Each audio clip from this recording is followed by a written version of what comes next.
beijinho? Dá um mano beijo. Ó, calma aí que eu vou te mostrar. Tá de beijo? Quem que é esse aqui? Que é? Joga a sopa do César. Ah, da César. É? Ó. Tá bem. Não, eu não faço. Vitória, eu consegui outro lugar. Vai sim. Vem jogar. Vai, Isabel. Nossa, tá acabando a bateria disso daqui já? Eu não entendo o que acontece com essas máquinas, porque não parece que é aqui que era pra marcar. E essa ideia de pesquisar com criança, como se lançar nessa aventura de uma incerteza, né? Quer dizer, se lançar nessa aventura de um saber como é que você entra, mas não saber como é que você sai, né? Você entra na creche e você não sabe como é que você sai.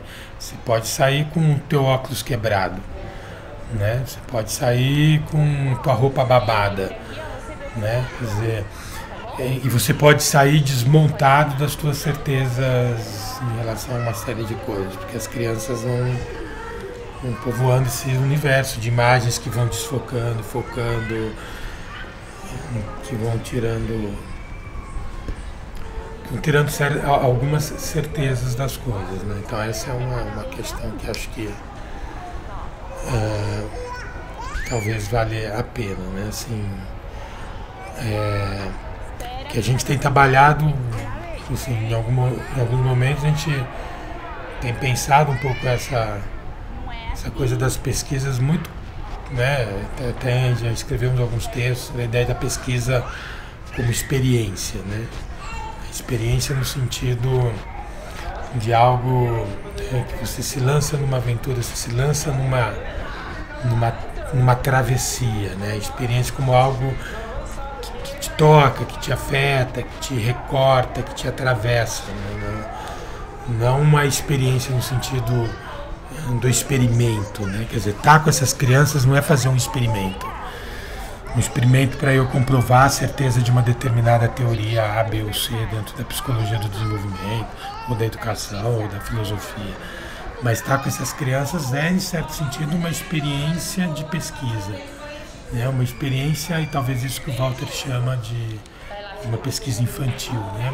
E talvez a experiência tenha a ver com essa coisa de estar no início, talvez a experiência tenha a ver com essa coisa de estar numa travessia, né? Assim, de se lançar numa travessia. Então, essa eu acho que é uma coisa, assim, né? A gente também tem ensaiado um pouco de pensar isso na ideia de uma pesquisa enquanto uma pesquisa pobre, na linha daquilo que o Marcellin, o belga, pensa como uma pedagogia pobre, né? Quer dizer, uma pedagogia que você vai abrir mão de uma série de preceitos que enriquecem a pedagogia, que ditam regras, ditam valores, ditam sentidos, ditam como é que ditam um protocolo de práticas educativas, ditam o que pensar e como fazer, né? E uma pedagogia pobre que escapa a isso, né?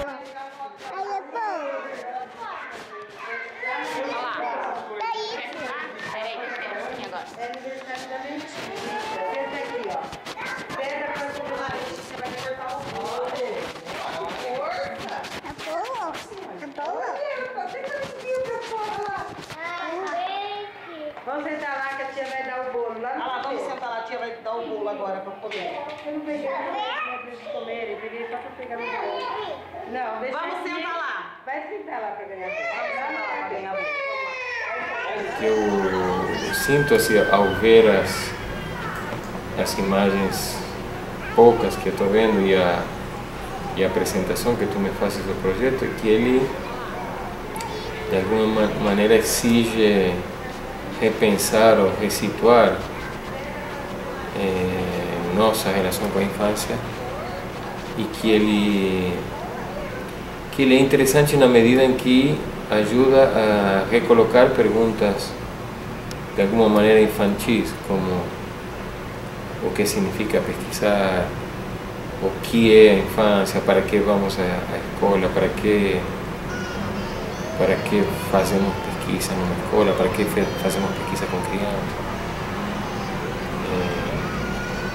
Então é um exercício, digamos, que ele pode ser, nesse sentido, infantil, no sentido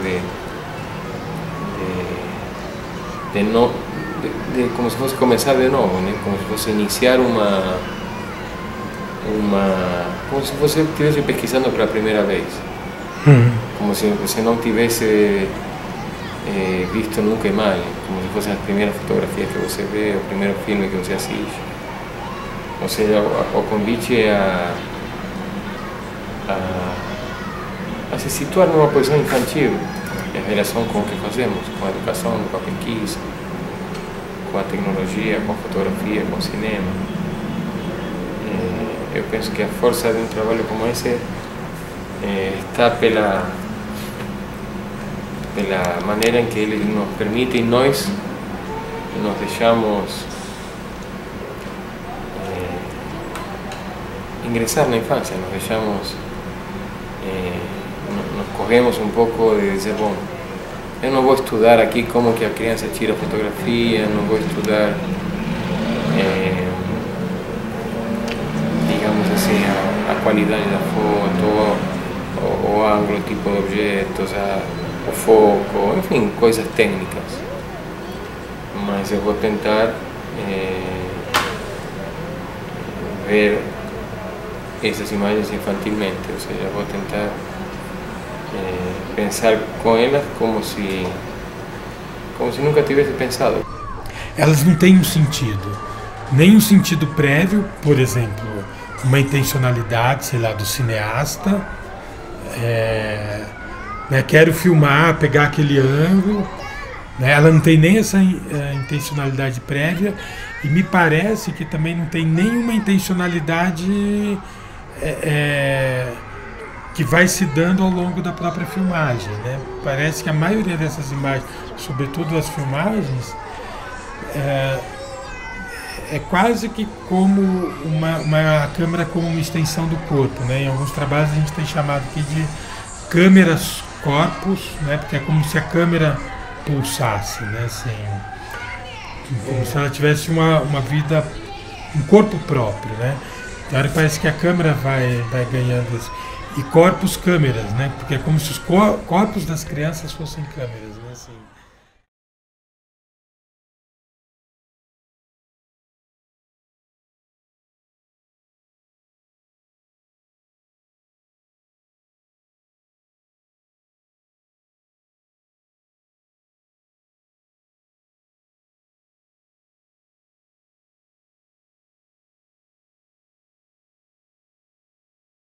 Então, muitas vezes, as filmadoras, elas pegam muito chão porque as crianças ficam olhando no visorzinho da câmera como se elas tivessem, como se fosse algo meio que entre, assim. Elas, às vezes, olham o visor e olham, então, olha aqui e olha ali, para sacar como se aquilo...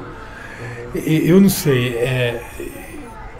Algumas pessoas, por exemplo, usam a ideia assim, como se a câmera capturasse aquilo que está fora. Para mim, tem uma outra ideia que é assim, como se a câmera desse visibilidade, trouxesse no extraordinário, desse um caráter de extraordinário para aquilo que é ordinário, quer dizer, desse um caráter...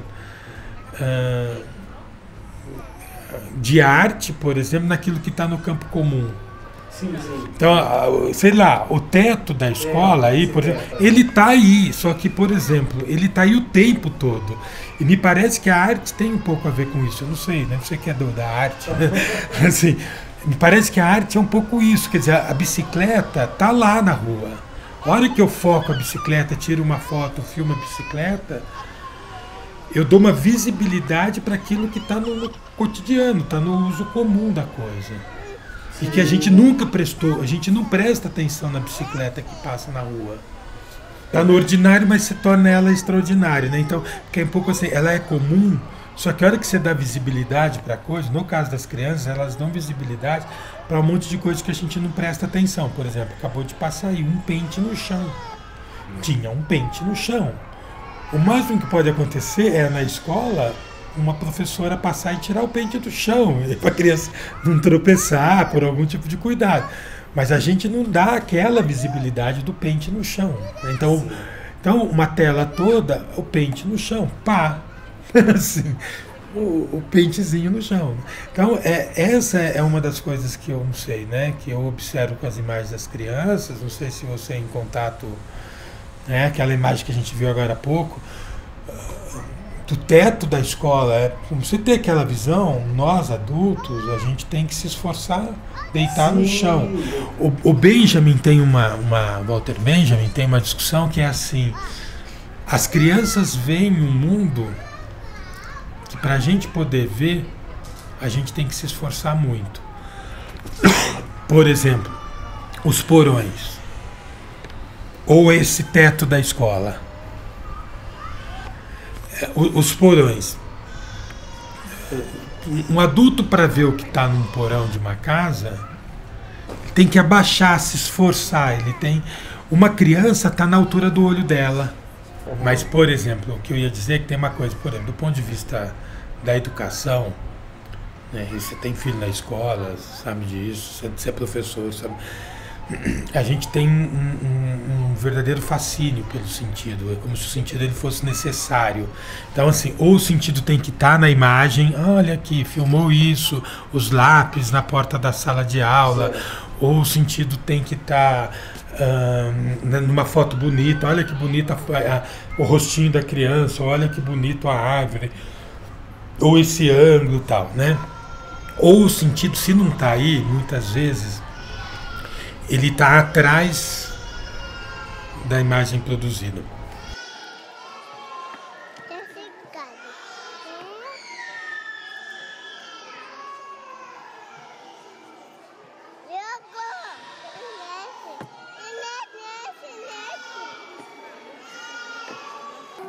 Agora tá. Levanta assim, ó, pra aparecer.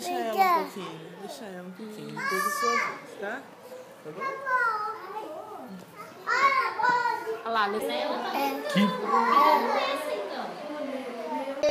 Nessa data querida, muitas felicidades, muitos anos de vida.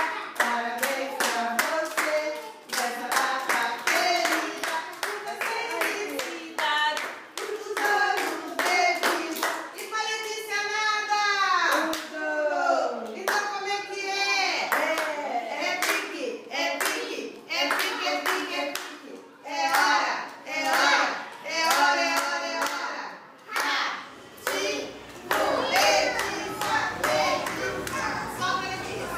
Perguntar e a resposta que a criança der é provisória, seja para a própria criança, seja para os amiguinhos que estão perto. Você também concorda? Né? Perguntar daí para a criança, para você também é assim?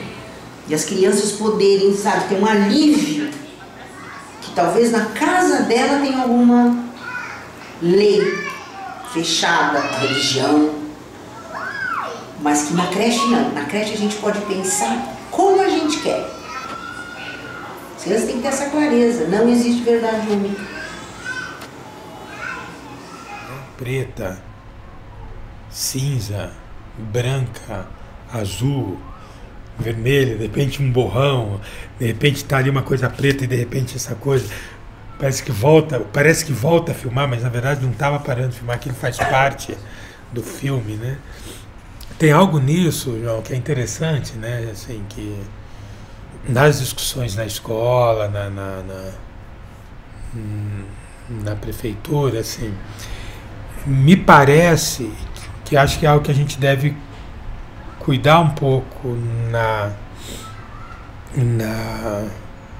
educação. E aí eu não sei, né? A gente talvez possa conversar um pouco de como é que a gente pode pensar isso enquanto um conteúdo imagético, uma narrativa imagética, ou quase como se as crianças produzissem uma não narrativa, uma destracinho narrativa, uma outra narrativa, algo assim. Porque, veja, a gente vive numa cultura, na minha opinião, que é uma cultura que a gente vive quase que uma ditadura do sentido. Então, ou a imagem, o filme, ou a fotografia, eles têm que te dar um sentido, eles dão um sentido. Então esses cortes, por exemplo, que você faz, é um barato. Eu falei, será que saiu aqui? Não, é um corte que eu fiz, e de repente esses cortes talvez tenham que se manter, né? Não sei, porque eu acho que as imagens que as crianças apresentam são cortadas e são recortadas. Então tá focando ali o rostinho da criança, daqui a pouco saiu dali e foca o teto, ou foca o chão, ou não foca nada e desfoca lá. Me parece que tem uma questão do projeto que ela talvez seja assim: o que pode as imagens? Essa é uma. O que pode as crianças com um aparato tecnológico em mãos nos oferecer e nos dar a pensar?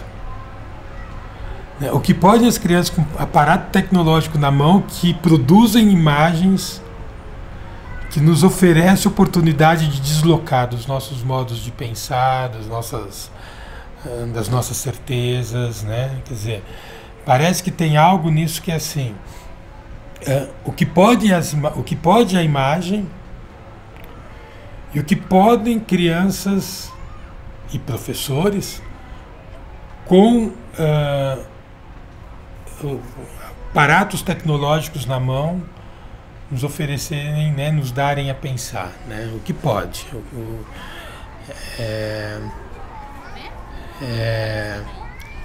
Um deslocamento de uma ditadura dos sentidos, um deslocamento de uma ideia de um tempo linear, cronológico, que